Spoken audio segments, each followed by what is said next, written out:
The air hangs heavy, thick with the smell of damp earth and decay. Each breath feels like inhaling the very essence of the forest, a mixture of life and death intertwined. The ground beneath is soft, almost spongy, as if the earth itself is reluctant to let go of the secrets it holds. Twisted branches, gnarled fingers reaching out from the abyss, claw at the sky. They seem to whisper ancient tales, stories of times long past, of spirits that wander and souls that never found peace. The trees, with their twisted forms, stand as silent sentinels guarding the mysteries of this place. A silence, so profound it hums, blankets the island. It's a silence that speaks louder than words, a silence that envelops you, making you feel both insignificant and deeply connected to the world around you. The mist hangs low, shrouding everything in a veil of mystery, making it hard to distinguish reality from illusion. This is Isla de las Muñecas, the island of the dolls. A place where the line between the living and the dead blurs, where every corner holds a story waiting to be told. The dolls, with their weathered faces and empty eyes, seem to watch your every move, as if they are the guardians of the island's secrets. Hidden deep within the canals of Xochimilco, near Mexico City, lies this island. It's a place that few dare to visit, a place that holds a magnetic pull for those who seek the unknown. The journey through the canals is serene, yet there's an underlying tension, a sense that you're being drawn into a world that exists just beyond the veil of the ordinary. But it is far from a paradise. The island exudes an eerie charm, a beauty that is both captivating and unsettling. The decaying dolls, with their broken limbs and faded clothes, tell a story of neglect and abandonment. They hang from the trees like forgotten memories, each one a silent witness to the island's haunting past. It is a place of whispers and shadows, where time seems to stand still.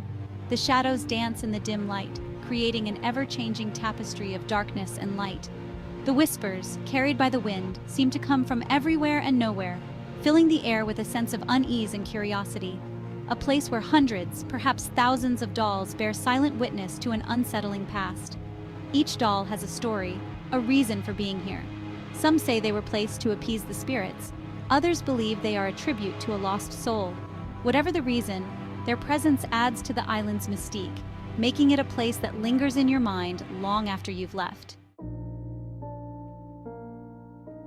Don Julián Santana, a solitary soul, sought refuge on this island decades ago. He left behind a life he knew, a life touched by tragedy, to become the island's sole inhabitant, or so the story goes. Some say he was haunted by the spirit of a young girl, drowned in the murky waters surrounding the island. Driven by grief, or perhaps something more sinister, he began to populate the island with discarded dolls, a desperate attempt to appease a restless spirit. The dolls came from the canals, discarded, forgotten, each one a silent plea, a lost soul searching for solace. Don Julián welcomed them, gave them a home amongst the trees, on the walls, hanging from every available surface. He adorned them with found objects, pieces of cloth, trinkets, imbuing them with a strange, disconcerting beauty. They became his companions, his confidants, their vacant eyes reflecting the island's growing darkness. As the years passed, the line between reality and nightmare blurred. The island, once a sanctuary, transformed into a macabre spectacle. The dolls, exposed to the elements, began to rot and decay. Their once bright colors faded, their limbs twisted into grotesque postures. Their vacant eyes, staring out from behind layers of grime and cobwebs, seemed to follow your every move.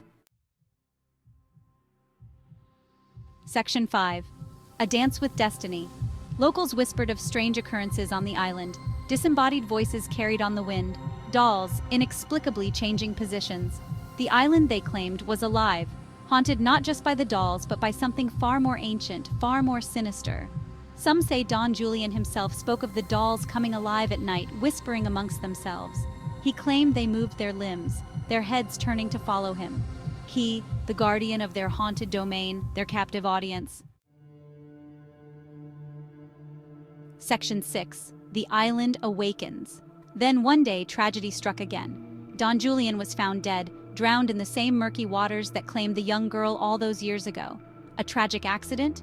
Or had the island, weary of its caretaker, decided to claim him as its own? His death only deepened the mystery surrounding the island.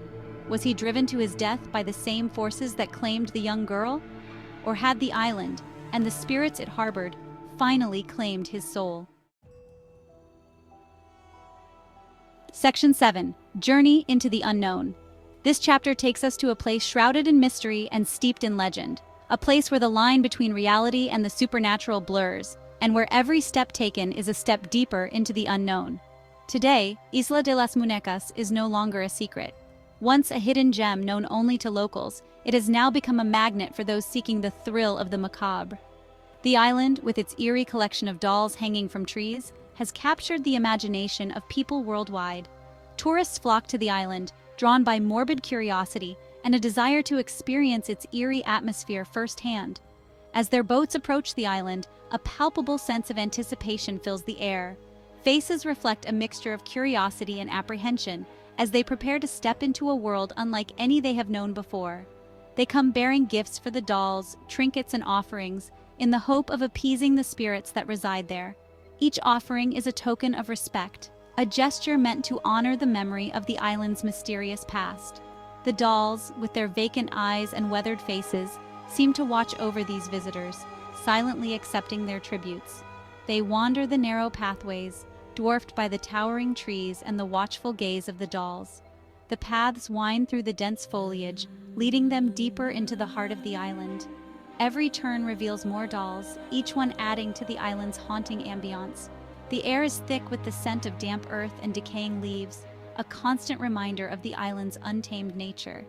They take photos, their smiles strained, their eyes darting nervously towards the shadows that lurk at the edge of their vision. The island's eerie atmosphere seeps into their bones, making every rustle of leaves and every creak of branches a potential sign of something otherworldly. Despite their nervousness, they are compelled to capture the moment, to take a piece of the island's mystery back with them.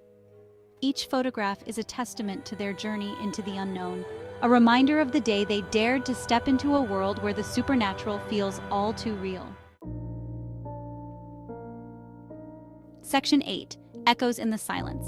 But the island remains a place of unsettling stillness, a silence broken only by the rustle of leaves and the caw of a solitary bird.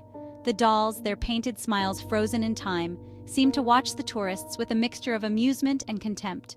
For those who listen closely, whispers can still be heard on the wind. Faint murmurs, carried on the breeze, that seem to speak of sorrow, of loss, of a pain that echoes through the ages. Section 9. The Island Remembers. The island of the dolls remains a chilling testament to a tragic past, a place where the line between reality and nightmare blurs.